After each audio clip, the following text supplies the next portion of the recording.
অনুষ্ঠান বাড়িতে গিয়ে যদি দেখি মেনুতে আছে এরকম ইলিশ মাছ, তাহলে কিন্তু আমি আর অন্যদিকে তাকাই না।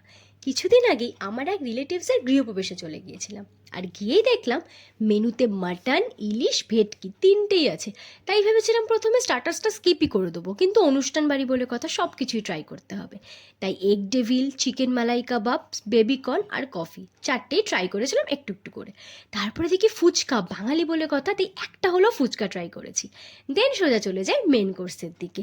মেন কোর্সে তো অনেক রকম আইটেমস ছিল, কিন্তু আমি প্রথমেই স্টার্ট করি তাদের এই সাদা ভাত আর গরম গরম ইলিশ পাতুরি দিয়ে, যেটা একটা খেয়ে দেখলাম এত ভালো ছিল, স্বাদটা এত ভালো ছিল, আমি আরও 3-4টে ইলিশ পাতুরি নিয়ে নিয়েছিলাম। আর সাথে ট্রাই করি তাদের মাটন কষাটা। মাটন বলো কি ইলিশ বলো, দুটোরই কিন্তু ভীষণ ভালো ছিল কোয়ালিটিটা। আমি সেটা স্টার্টার্স খেয়েই বুঝতে পেরেছিলাম যে এখানকার কোয়ালিটি খুব ভালো হবে, বাট এতটা ভালো হবে বুঝতে পারিনি। আর এই সমস্ত কিছু কিন্তু কোয়ালিটি মেনটেন করেছে ওয়েডিং বেল ক্যাটারার, যেটার প্রেমে পড়ে গেছি ভাই বাস। তারপরে ডেজার্টে ছিল সন্দেশ, রসগোল্লা আর ভাজা চলছিল গরম গরম জিলাপি। সব কিছু একটু একটু করে ট্রাই করে নিলাম, কারণ এত ভালো ভালো খাবার খেয়েছি, ডেজার্টটা মিস করা যায় নাকি।